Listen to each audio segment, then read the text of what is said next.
Hello, this is Cathy Cassidy, and I'm here to read you another chapter of Angel Cake as the story really draws close to its climax and its end.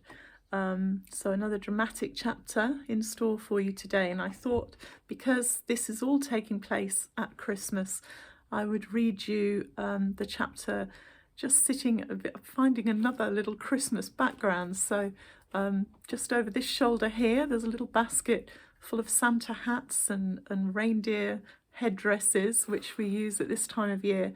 And over my other shoulder, there's a little pile of Christmas present parcels still waiting to be posted off. So I better get on to that, I think.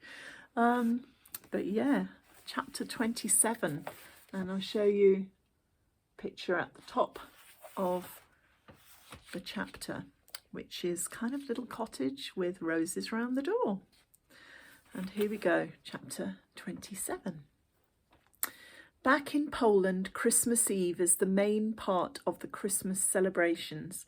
We have our own traditions, our own style of doing things, and it doesn't involve turkey or chocolate Yule log or stockings hung over the fireplace. It's just as well as we can't afford turkey or Yule log, and we don't have a fireplace, just radiators that cough and splutter and rattle in the night. It doesn't matter. We like it our way. Mum dives into the supermarket on Egbert Road, stocking up on basics, spending the extra £20. Then we go home, the snow falling softly around us as we walk. Dad is there already. It's finished, he tells Mum quietly. The office is tidy now, the keys handed in. All over. Oh, Joseph, she sighs, and the two of them hug for a long moment. I see Dad's eyes shine with tears, and I have to look away. I've spoken to Mr. Yip, Dad goes on, and his voice is creaky and strange, as if he doesn't quite trust it to hold out. Told him the rent situation. When the money comes from your mum and Dad, Claudia, we'll pay him. I promised, even before the air tickets. He's a reasonable man. He'll wait. He wished us happier times ahead. There will be, Mum sighs. There have to be. Hey, Dad grins then, and his voice is strong and bright and brisk again, and the shine in his eyes is just that, a shine and nothing more. It's Christmas Eve. Everything starts fresh tonight. We'll put old troubles behind us. Girls, have you looked closely at the tree? Beneath the dark, thick green branches, a clutch of brightly wrapped parcels have appeared. Presents. Kasia pounces on them, grinning. This one's for you, Anya. She hands me one that's kind of shoebox shaped. I start to smile, imagining red shoes, sparkly shoes, shiny, pretty shoes. Oh, I wish. So one present each to unwrap, Dad says. Nothing will spoil our Christmas Eve, hey girls? Kasia goes straight for the biggest parcel, tearing at the paper, and I open mine. Sure enough, there are shoes. Not red or sparkly or spike-heeled, but soft black suede with little heels and delicate ankle straps. Perfect. I love them, I tell Mum and Dad. Kasia's present, though, takes my breath away. It's a wooden doll's house, painted in glossy red and white, with pink roses climbing up the walls. It's exactly like the house I once imagined we'd live in, but in miniature. It's beautiful, Kasia breathes, her eyes wide. You see? Santa knew. I think that the doll's house might have more to do with Dad. He made me a Noah's Ark when I was small, tiny, carved figures of Noah and his wife, and two of every kind of animal I could think of. Then after he went away, he'd carve and paint animals and send them to Kasia and me, obscure animals we'd never even thought of, like buffalo, raccoons, and llamas. The doll's house, though, that is something else. It must have taken months to make, with a front wall that opens up to reveal the rooms inside, each one painted and carpeted and fitted with tiny tables, chairs and beds. I imagine Dad working on the house secretly at the office. I imagine him painting little red window frames and shading in the roof tiles, adding in the climbing roses, curling up the shiny white walls, and then coming home to this sad little flat above the chippy, When Dad decided to make a doll's house for Kasia, he clearly had no plans to go back to Krakow. I imagine packing the doll's house up with bubble wrap and cardboard, ready to ship to Poland. It's going to be kind of awkward. Mum is preparing food for the Christmas Eve feast.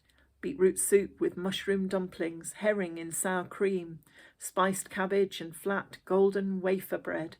She opens up the cake box Karen gave her to reveal a chocolate layer cake drizzled with runny white frosting. So kind, Mum smiles. I will miss Karen. Kasia, Anya, will you set the table? The cloth's in the drawer, candles too. Kasia runs to get them, the big white cloth we've used for Christmas Eve ever since I can remember, and the box of cheap white candles from the local supermarket.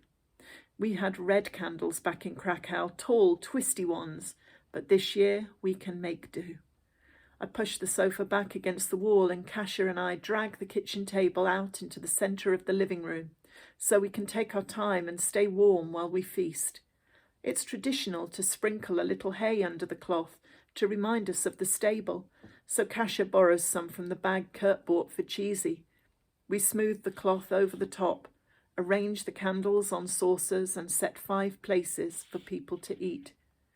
There is always an extra place at the table on Christmas Eve in case an unexpected visitor arrives. It brings good luck and it's a ritual we never forget, although guests are rare on Christmas Eve in Poland. It's the family time and of course our family are far away in Krakow. Granddad, Uncle Zarek, Aunt Petra. Still, traditions count. Darkness is falling as Mum sets out the food, an odd number of dishes for luck. Usually there are 13 dishes, but this year money is tight and it's only 5. I can't help thinking that the table looks bare and empty compared to last year when every space was filled with bowls and platters heaped with rich, steaming, festive food. There's no point, though, in thinking that way, today of all days. Any sign yet? Dad calls. Not yet. Kasia is stationed at the window looking out for the first star of evening. As the youngest child, this is her special task. I remember when it was my job, I'd be at the window the moment dusk threatened, watching so hard, willing the sky to darken, longing to see the first bright star of Christmas. In Liverpool, the sky has a dull orange glow, and it's snowing steadily now. Spotting the lamppost across the street will be a challenge, let alone the first star. But suddenly Kasia whoops, jumping up and down. I saw it, she insists. I saw the Christmas star. That's all we need for the feast to begin, and Mum lights the candles and Dad breaks the golden wafer bread and reminds us that now all grudges will be put behind us. All troubles will be over. Dad is dishing out beetroot soup and dumplings when the doorbell rings. Who is this? Mum asks. At this time? Dad is on his feet. Unexpected guest, he says, and goes to see who it could be.